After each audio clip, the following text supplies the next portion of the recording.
আসসালামু আলাইকুম রহমতুল্লাহি ওবরকাতুহু। সম্মানিত দর্শক, বিএনপি সরকার ক্ষমতায় এসেছে প্রায় ৬ মাস হলো। আমাদের স্বাধীনতার পর যখনই কোনো নতুন একটি সরকার ক্ষমতায় এসেছে, তড়িঘড়ি করে তারা ভারতে সফরে গিয়েছেন।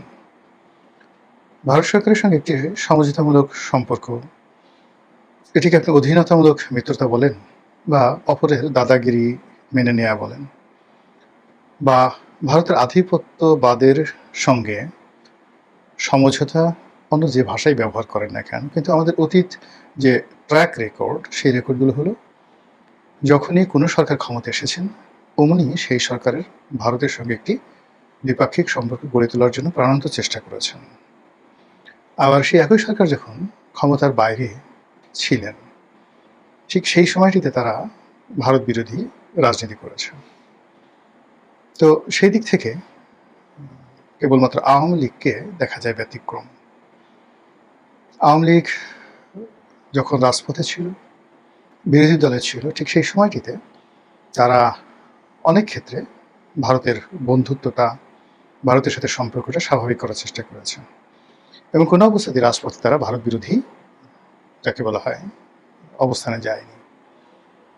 কিন্তু দুর্ভাগ্যজনক হলেও সত্যি, যখন তারা ক্ষমতায় ছিল, সেটা ১৯৭৩ সন, ৯৬ সন এবং ২০০৯ থেকে আজ পর্যন্ত তাদের সঙ্গে ভারতের সম্পর্কটা ছিল ঠিক ভালো মন্দ, টানাপোড়েন, এই ভালো এই মন্দ, এই মেঘ এই বৃষ্টি, এরকম।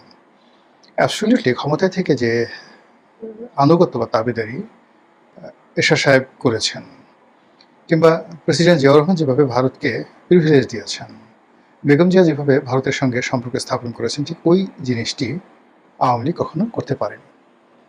আবার যে এখন আওয়ামী লীগ খুব বিপদের মধ্যে আছে, এখন ভারতের সঙ্গে তাদের যে সম্পর্ক, এই সম্পর্কটা তারা ঝালাই করার চেষ্টা করছে। আবার শেখ হাসিনা যখন তৃতীয়বারের মতো ক্ষমতায় এলেন টানা, তখন ভারত জোর আপত্তি জানিয়েছিল চীন দেশে যেন না যায়, বা চীনের সঙ্গে যে সম্পর্ক সেটি যেন কৌশলগত না হয়। কিন্তু শেখ হাসিনা জিদ করে বেইজিংয়ে গিয়েছিলেন এবং এসেই তিনি একটার পর একটা বিপদ এবং বিপত্তিতে পড়লেন। এখন এই যে তারেক রহমান সাহেব যে বাংলাদেশে রাষ্ট্র ক্ষমতা আছেন, তিনি রাষ্ট্র ক্ষমতায় এসেছেন, নির্বাচনে বিজয়ী হয়েছেন।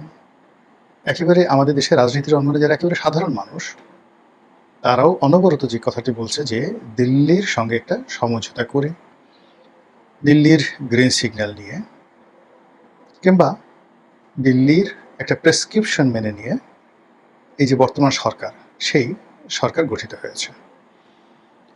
এই সরকারের যারা বিরোধী দল যত চিৎকার করুক না কেন, এনসিপি এবং জামাত, তাদের সঙ্গে যে একটা দিল্লির সম্পর্ক রয়েছে, এটা লোকজন বিশ্বাস করে।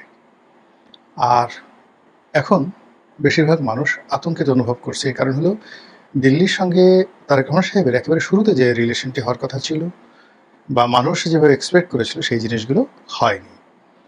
ফলে কি হলো, ভারতের মতো একটি শক্তিশালী রাষ্ট্র, তাদের চাণক্য নীতি আছে, তাদের সফট পাওয়ার আছে, তাদের সীমান্ত আছে, তাদের ট্রেড অ্যান্ড কমার্স আছে, তাদের ইন্টারন্যাশনাল মিডিয়া আছে, ইভেন বেটার দেন আমেরিকা।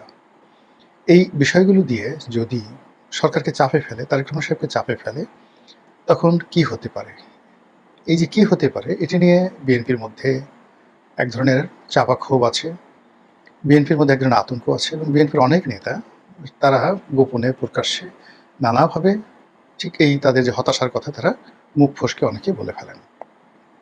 বেশ কয়েকজন মন্ত্রী, তারপরে সিনিয়র নেতারা ইদানিংকালে কিছু বক্তব্য দিয়েছেন। একজন সিনিয়র নেতা বলেছেন যে এত মন্ত্রী, এত উপদেষ্টা, এগুলোতে কি হবে যদি সরকারি ক্ষমতায় না থাকে। আবার আরেকজন খুব সিনিয়র মন্ত্রী বলেছেন যে যদি পরাজিত শক্তি আবার ফিরে আসে, আমরা কেউ আস্ত থাকতে পারবো না, আমাদের মুখোশ উন্মোচিত হয়ে গেছে। আপনারা যারা আছেন, তিনি একটি সরকারি কর্মকর্তাদের মানে সিম্পোজিয়ামে তিনি বক্তব্য দিচ্ছিলেন যে আপনারা যারা আছেন, আপনাদের মুখোশ উন্মোচিত হয়ে গেছে, ফলে আমরা কেউ কিন্তু বাঁচতে পারবো না, ফলে যে কোনো মূল্যে এই সরকারকে সফল করা লাগবে। এই কথাগুলো তিনি যখন বলছিলেন, এটা কোনো কৌশল বন্য কোনো কথা নয়। মনে হচ্ছিল যে ভিতর থেকে তিনি যে তাপ বা চাপ অনুভব করছেন, যেগুলো আমরা সরকারের বাইরে থেকে বুঝতে পারছি না। আমরা বাইরে থেকে দৃশ্যত যে জিনিসগুলো দেখছি, সেটা হলো আমেরিকার সঙ্গে সরকারের যে দহরম মহরম সম্পর্ক হওয়ার কথা, সেটি হচ্ছে না। বরং সার্জিও গোরের যে বাংলাদেশ সফর, সাম্প্রতিক সময়ে বাংলাদেশের যারা আমেরিকান ভিসা প্রত্যাশী তাদেরকে পার্মানেন্টলি স্থায়ীভাবে কম করে হলেও $20,000 বন্ড জমা দিয়ে তারপরে আমেরিকার ভিসা গ্রহণ করতে হবে। এই যে একটা অবমাননাকর বিশ্বের 50টি দেশকে তারা, অর্থাৎ প্রায় ধরুন 200-র মতো দেশ, সেই 200টা দেশের মধ্যে 50টি দেশকে তারা এই তালিকাভুক্ত করেছে, যাদেরকে তারা 2 পয়সা দিয়ে বিশ্বাস করে না। $20,000 মানে আপনার অলমোস্ট 30 লাখ টাকা বা 35 লাখ টাকা। এখন আপনি যদি আপনার একটা পরিবার নিয়ে যান, সেখানে 5 জন লোক থাকে, তাহলে আপনাকে 1.5 কোটি টাকা মাত্র 20 দিনের জন্য, 1 মাসের জন্য আপনি হয়তো ভ্রমণে যাবেন, কিন্তু এই পুরো টাকাটা মার্কিন সরকারকে বন্ড দিয়ে তারপর আপনাকে যেতে হবে। এরকম একটা অবমাননাকর অবস্থায় পৌঁছে দিয়েছে। তারপর সাহায্য করে এলেন, বলেন যে অনেক সুসংবাদ আছে বাংলাদেশের জন্য। কি সুসংবাদ আছে? বাংলাদেশে যে ভ্রমণ নিষেধাজ্ঞা ছিল বা যেটা রেড অ্যালার্ট ছিল আমেরিকার, সেটা একটু কমিয়ে দেওয়া হয়েছে। মানে ফাজলামো আর মস্করা যাকে বলে, আপনার হলকুম চেপে ধরেছে, আপনার বিসি চেপে ধরেছে, আপনি নিঃশ্বাস নিতে পারছেন না, আর্তচিৎকারও করতে পারছেন না, বাঁচাও বাঁচাও বলতে পারছেন না। ঠিক সেই সময়টাতে আস্তে করে বিসির জায়গাতে একটু ঢিল দিয়ে একটু সুড়সুড়ি লাগিয়ে দেব। তখন যখন আপনাকে বলা হয় তোমাকে একটা বিরাট কিছু দিলাম, ঠিক ওই সময়টাতে আপনার যে অনুভূতি, বাংলাদেশের রাজনীতিতে আমেরিকা এই সময়টাতে বাংলাদেশের কর্তা ব্যক্তিদের সঙ্গে যে ধরনের টানাপোড়েন, ভাবসাব, কথাবার্তা, বডি ল্যাঙ্গুয়েজ যা কিছু করছে, এর চাইতে আর অবমাননাকর কিছু হতে পারে না। অন্যদিকে ভারত এই মুহূর্তে আমাদের জন্য বিকল্প একটি বন্ধু হতে পারত, চীন ভালো বন্ধু হতে পারত। আমি নিজে বহুদিন ধরে চীনের সঙ্গে একটি সম্পর্ক স্থাপন করার জন্য, সেই আওয়ামী লীগ জামানাতে আওয়ামী লীগকে বলেছি, আবার এই বিএনপি জামানাতে আমি মনে করি যে খুব স্ট্রংলি যদি চীনের সাথে এরকম একটি সম্পর্ক তৈরি করা যায়, সেটি খারাপ হবে না। এমনকি আমেরিকার সাথে সমস্ত সম্পর্ক বাদ দিয়ে উত্তর কোরিয়ার মতো করে হলেও যদি ইউ ঠিক থাকে, মিডল ইস্ট থাকে, চীনের সাথে একটা ভালো সম্পর্ক স্থাপন করা যেতে পারে, যেটি শ্রীলঙ্কা করেছে, কিংবা ধরুন যেটি মালদ্বীপ করেছে। কিন্তু আমাদের কূটনীতির ব্যর্থতা বলেন বা অন্য সরকারের মধ্যে যারা পুরো আমেরিকান ফোর্স রয়েছে তাদের কূটকৌশল বলেন, এই কাজটি করা যাচ্ছে না। আমরা চীনকে বিশ্বাস করতে পারছি না, চীনও আমাদেরকে বিশ্বাস করতে পারছে না, আর এর মধ্যে আমরা ক্রমশ দেউলিয়া হয়ে যাচ্ছি। ফলে চীন এবং ভারত কারোর সাথে বন্ধুত্ব হচ্ছে না, আমেরিকার সঙ্গে বন্ধুত্ব হচ্ছে না। আর আমাদের দুর্বল অবস্থায় পেয়ে মানে তুরস্ক এবং যাকে বলা হয় পাকিস্তান আমাদেরকে টিপে দিচ্ছে। এবং এই টিপা শব্দটা অসাধারণ। একটা হুমায়ুন আহমেদের একটা নাটক আছে, কোথাও কেউ নেই। তো সেই নাটকে আসাদুজ্জামান নূরের একটা অসাধারণ ডায়ালগ আছে। সে তার প্রেমিকের মনোরঞ্জনের জন্য প্রেমিককে উত্ত্যক্ত করছে এরকম একজন লোককে আচ্ছা মতো বেদম প্রহার করে। তো প্রেমিকা সুবর্ণা মোস্তফা সে এটা নিয়ে তাকে ভৎসনা করে। তখন আসাদুজ্জামান নূর বলে, আমি তো তেমন কিছু করিনি, আমি তো কেবলমাত্র একটু টিপে দিয়েছি। তখন প্রেমিকা আরও উত্তেজিত হয়ে বলে যে আপনাকে কে বলেছে টিপে দেওয়ার জন্য? এই হলো টিপে দেওয়ার ইতিহাস। তো এই যখন অবস্থা, ঠিক সেই সময়টাতে ভারত সফরের জন্য প্রধানমন্ত্রী নরেন্দ্র মোদী প্রধানমন্ত্রী তারেক রহমান সাহেবকে একটি পত্র দিয়েছেন বা নিমন্ত্রণ পাঠিয়েছেন। এই নিমন্ত্রণটি কোনো দ্বিপাক্ষিক নিমন্ত্রণ নয়।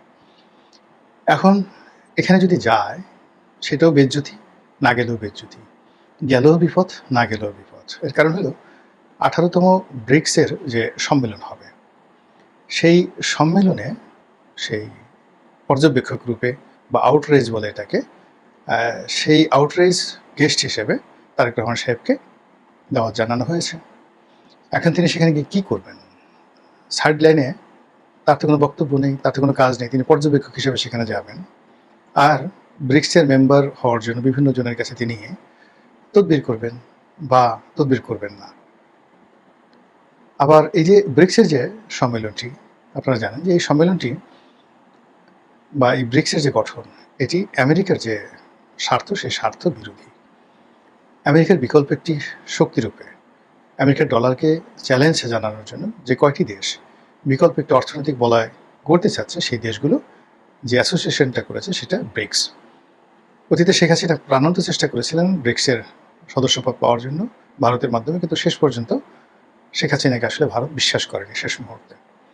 আবার এখন আমেরিকার সঙ্গে যেভাবে বাংলাদেশে একটা বন্ধুত্ব চলছে, যেভাবে চুক্তি হয়েছে বা আমেরিকা যেভাবে বাংলাদেশকে নিয়ে টানাটানি করছে, সেখানে বাংলাদেশের মুখ দিয়ে যদি ব্রিক্সের নামটি উচ্চারিত হয় এবং সেক্ষেত্রে আওয়ামী লীগের চাইতে বিএনপির প্রতি আমেরিকা বিরক্ত হবে, এটা একেবারে সোজা বাংলা ভাষা। তো সেক্ষেত্রে উনি যদি যান, আমেরিকা বেঁকে বসবে এবং সবাই সন্দেহ করছে যে এই মুহূর্তে মিস্টার সার্জিও যে এলেন, তার অনেকগুলো এজেন্ডা ছিল। তার অন্যতম এজেন্ডা ছিল যে not to attend BRICS summit, সেখানে যাওয়া যাবে না। সত্যমিথ্যা আমরা জানি না, এর কারণে সরকারের পক্ষ থেকে বা আমেরিকান যে গভর্নমেন্টের পক্ষ থেকে এই ধরনের কোনো যৌথ বিবৃতি বা বক্তব্য আসেনি, কিন্তু আমরা যেটা বাইরে থেকে আন্দাজ করি সেটাই বললাম। আবার অন্যদিকে তিনি যদি না যান, এই অনুষ্ঠানে না যান, তাহলে আগামীতে এই ধরনের কোনো অনুষ্ঠানে অ্যাটেন্ড করা বাংলাদেশের জন্য খুব টাফ হয়ে যাবে। ভারতও বলবে যে আমরা অনুষ্ঠানে দাওয়াত করেছি, সেই দাওয়াত তিনি গ্রহণ না করে আমাদেরকে অপমান করেছেন। তো এই যে একটা দ্বিপাক্ষিক। আবার অন্যদিকে জনাব তারেক রহমান সাহেব দুটো দেশে গেছেন ইতিমধ্যে, মালয়েশিয়াতে গেছেন, চীনে গেছেন, যেখানে তাকে ব্যাপকভাবে সম্মান জানানো হয়েছে। এখন তিনি ভারতে গেলেন, তো সেখানে নরেন্দ্র মোদী এলেন না, কোনো সিনিয়র মন্ত্রী এলেন না, একজন প্রতিমন্ত্রী টাইপের বা উপমন্ত্রী টাইপের কাউকে এয়ারপোর্টে পাঠানো হলো এবং এয়ারপোর্টে কয়েকটি ঢোল পাঠিয়ে তারপর সেই ঢোল বাজিয়ে বাজিয়ে কয়েকজন তারেক রহমান সাহেবের সামনে নাচানাচি করলেন। তখন সবাই বলবে ছি ছি ছি ছি ছি, কী অবস্থা হলো, একেবারে ভারত ডুবিয়ে দিয়েছে তারেক রহমান সাহেবকে। তো এই অবস্থাতে কি হবে সেপ্টেম্বর মাসে যে সম্মেলন, সেই সম্মেলনে তারেক রহমান সাহেব যাবেন না যাবেন না? তারপর তিনি গেলে সেখানে তার মর্যাদা তিনি পাবেন কি পাবেন না? তারপর তিনি আমেরিকাকে অ্যাভয়েড করতে পারবেন কি পারবেন না, বা ভারতকে তিনি কনভিন্স করতে পারবেন কি পারবেন না, বা তিনি আসলে কি চান, এই পুরো জিনিসগুলো হয়তো এন্ড অফ দ্য আগস্ট এটি স্পষ্ট হয়ে যাবে এবং আমরা বুঝতে পারবো। মহান আল্লাহ আমাদের সবাইকে হেদায়েত দান করুন এবং হেফাজত করুন। আসসালামু আলাইকুম ওয়া রাহমাতুল্লাহি ওয়া বারাকাতুহু।